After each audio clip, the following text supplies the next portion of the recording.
Gracias a todos los presentes, damas y caballeros, por participar en este foro de hoy. Un evento enfocado sobre el futuro y potencial de nuestras economías. Economías que enfrentan gran incertidumbre ante las tensiones por el cambio. Cambio desde un mundo esencialmente unipolar hacia uno en donde las potencias se disputan activamente los centros del poder económico y político. Esas tensiones, que parecen contradictoriamente aislacionistas e imperialistas simultáneamente, crean aperturas aprovechables, incluso para una situación como la que vive mi país, Venezuela. La oposición venezolana le agradece mucho a Argentina su solidaridad con la causa y el albergue a nuestros compatriotas. Muchísimas gracias. Quiero agradecer especialmente al Club de la Libertad y a su presidente, Alberto Medina Méndez, por utilizar estos eventos, por aprovechar estos eventos para mantener viva la causa de la libertad en Venezuela. Y también por su invitación a que yo compartiese por algunos minutos con ustedes mis reflexiones sobre el presente y el mañana en Venezuela. El 28 de julio de 2024 fue una fecha trascendental para Venezuela. Puede esperarse incluso que en algún futuro posible y manteniendo esa costumbre común en nuestros países, alguna avenida, plaza o barriada sea nombrada con esa fecha. La fecha que definitivamente evidenció el anhelo indiscutible de la ciudadanía, de los ciudadanos venezolanos, de terminar el experimento chavista. Ese experimento, esa propuesta chavista, era cambiar las estructuras económicas y sociales del país para lograr igualdad y justicia social, administrada mediante un fuerte gobierno central.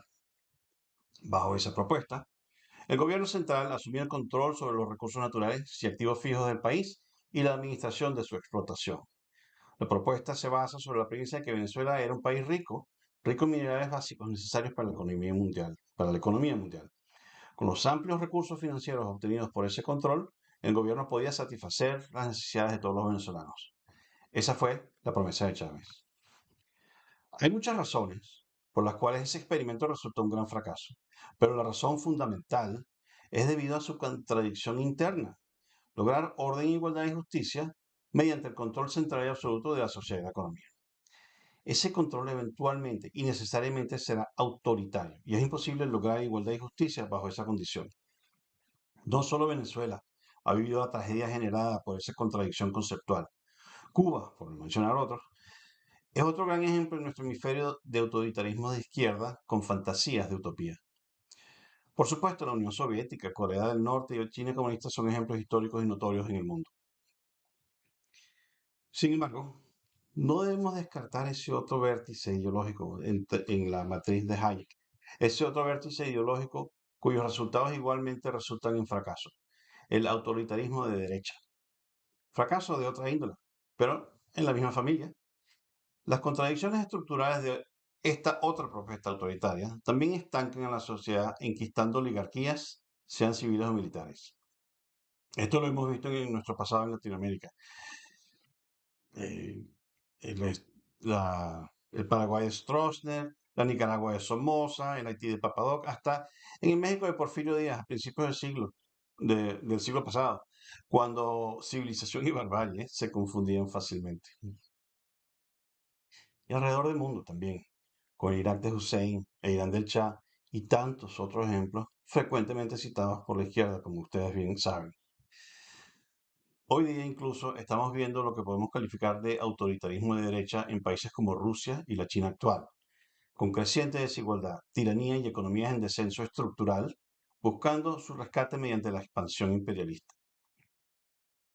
Al igual que las de izquierda, las élites dirigentes de derecha pretenden mantener sus privilegios eternamente, viviendo esa fantasía de Voltaire de que viven en su mejor mundo, en el mejor de los mundos posibles, y que todo cambio es innecesario, indeseable y peligroso.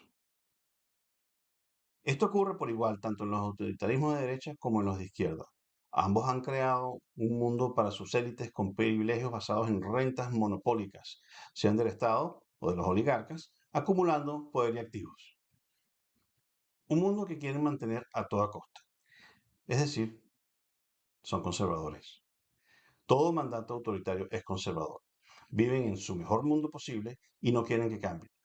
Venezuela tiene un gobierno conservador, al igual que Cuba, Irán, Hungría, Rusia y China. Son variaciones de la combinación mandato autoritario. Todas estas son variaciones de la combinación mandato autoritario capitalismo o mandato autoritario comunismo. Combinaciones destinadas al fracaso económico-social, conducentes a gran descontento popular, con la consecuente represión totalitaria. Represión que va desde la pasiva, mediante fraudes electorales y control de medios, hasta las activas, con milicias, prisión, tortura y muerte. Hayek nos instruye para entender mejor esta dicotomía de derecha e izquierda en su postdata a Fundamentos de la Libertad. Hayek denuncia tanto a la extrema derecha como a la extrema izquierda por ser ideologías que buscan suprimir la individualidad para asumir el control de la sociedad. Ese control se basa en el supuesto de que el bienestar colectivo es mejor entendido por su élite de ideólogos que por un individuo cualquiera en búsqueda de su bienestar propio. Que ciertos elementos, anhelos, perversiones de esa individualidad es mejor controlarlos en aras del bienestar colectivo. Por eso, esos ideólogos de derecha o de izquierda proponen leyes, reglamentos y acciones que coartan la libertad. Esa inteligencia de izquierda o de derecha pontifica que ella es la que mejor sabe lo que es mejor para cada quien en aras del bienestar social. Todos estos son experimentos destinados al fracaso y al rechazo, como lo demostró Venezuela el 28 de julio. Ese día, la ciudadanía venezolana dijo, ya basta. Dijo que el experimento chavista, ni nada que se le parezca, no solucionaba la desigualdad, ni mejoraba la vida, ni ofrecía futuro. Dijo que el experimento chavista quebraba familias y generaba miseria. Dijo, utilizando la poderosa voz del voto democrático de cada quien, que la élite chavista no merecía su confianza ni merecía gobernar. El 28 de julio, los ciudadanos venezolanos optaron por ese concepto difuso de libertad. Uno de esos conceptos que a veces uno no sabe qué es exactamente, pero sí sabe ciertamente cuando no la tiene. Anteriormente, he tenido la temeridad de definir la libertad como la condición bajo la cual un ser humano tiene la oportunidad de desarrollar su pleno potencial como tal. Un gobierno que busca controlar a cada individuo para obligarlo a aportar su esfuerzo y mente al modelo que dicho gobierno prescribe como ideal, no es un gobierno apegado a la libertad.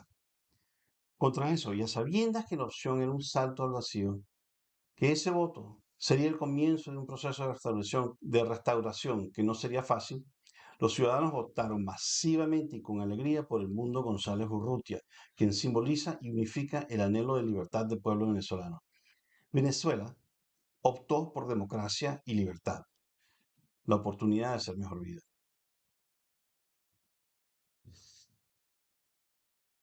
La dicotomía democracia-autocracia existe desde hace siglos y cuando el anhelo democrático ha prevalecido, la humanidad ha prosperado, ha progresado. El afán de superación individual es una sublimación del instinto natural de supervivencia y se manifiesta en emociones como la codicia y la ambición, las cuales de por sí no son malas, como diría Gordon Gekko en Wall Street, o bueno, mejor, como argumentaría durante aquel momento del despertar liberal del siglo XVIII Adam Smith. Cuando existen las condiciones para que cada individuo busque, persiga, trabaje para su mejora personal, toda la sociedad mejora. Es decir, el capitalismo es un mecanismo eficiente que utiliza la libertad para mejorar la sociedad como un todo. El capitalismo se contrapone al mercantilismo, cuyas diferencias esenciales son que el primero se basa en la creación de la riqueza, el segundo en la acumulación de la riqueza.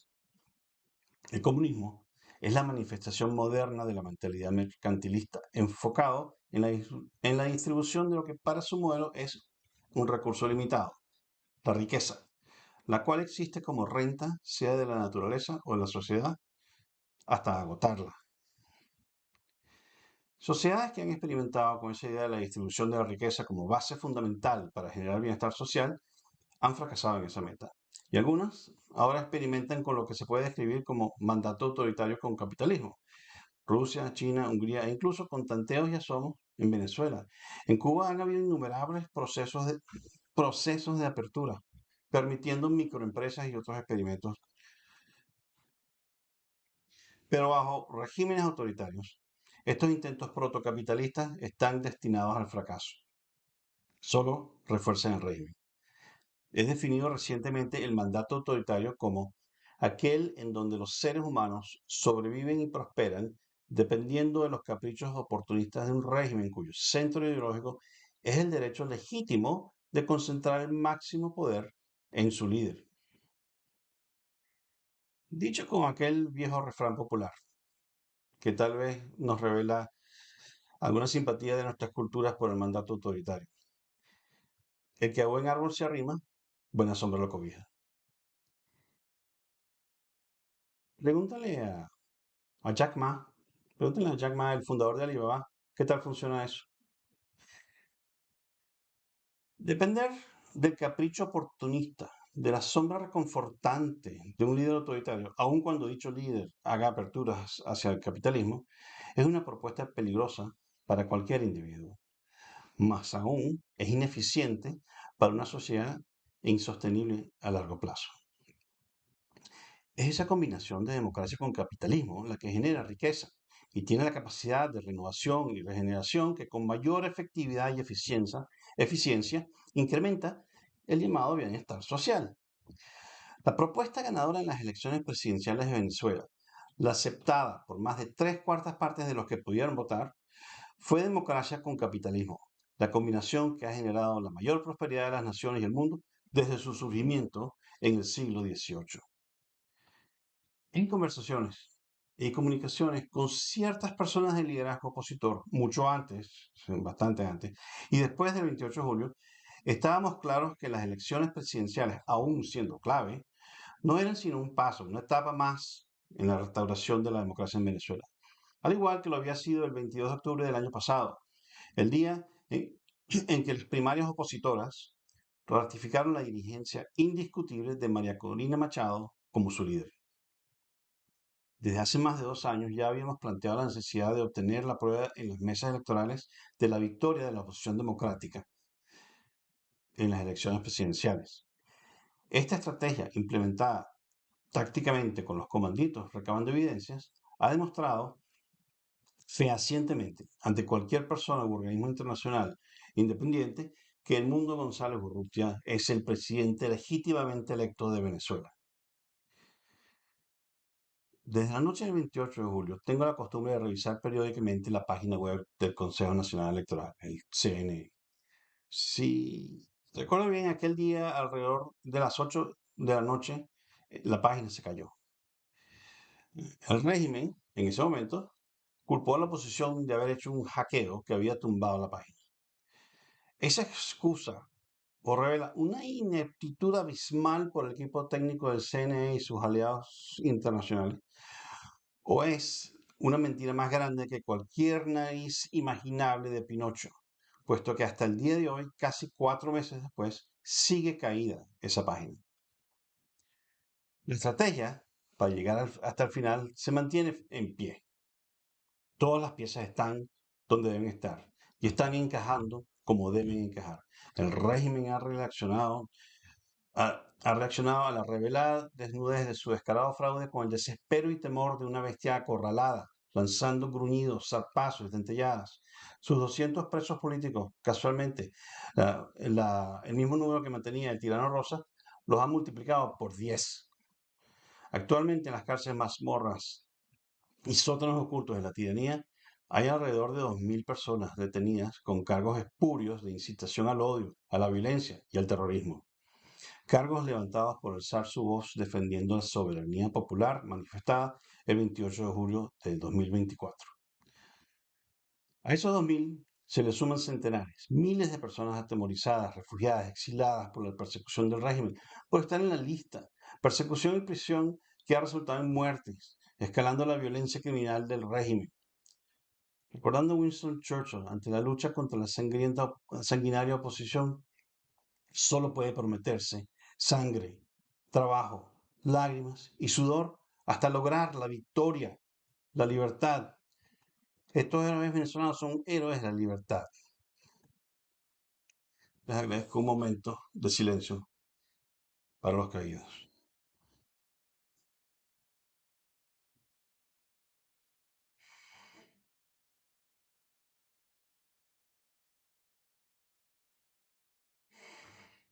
La comunidad internacional ha sido pieza clave en debilitar y deslegitimar el régimen. El desconocimiento, incluso por supuesto aliados vecinos, del resultado oficial de las elecciones se mantiene como columna principal de la fuerza opositora. Los homenajes y reconocimientos internacionales a la líder opositora fortalecen su posición como tal. La diplomacia experta del presidente electo en países y organismos internacionales acorralan cada vez más a las élites de la tiranía. No voy a decir en este foro que hay negociaciones en curso con algunos miembros de esas élites tiranas. No lo voy a decir. Las elecciones presidenciales en Estados Unidos hace unas semanas aclaran vías en esas negociaciones que no están ocurriendo con algunos miembros del régimen. Esos, esos miembros que ven con anhelo alguna playa distante y tranquila, con familiares y amigos cercanos a su lado, lejos de hogueras, orcas y muchedumbres enardecidas. Aquellos dentro de las élites del régimen que no ven esa negociación que no está ocurriendo, es probable que pronto se percaten de que rechazaron una oferta que no podían rechazar, porque ya están del lado equivocado de la historia.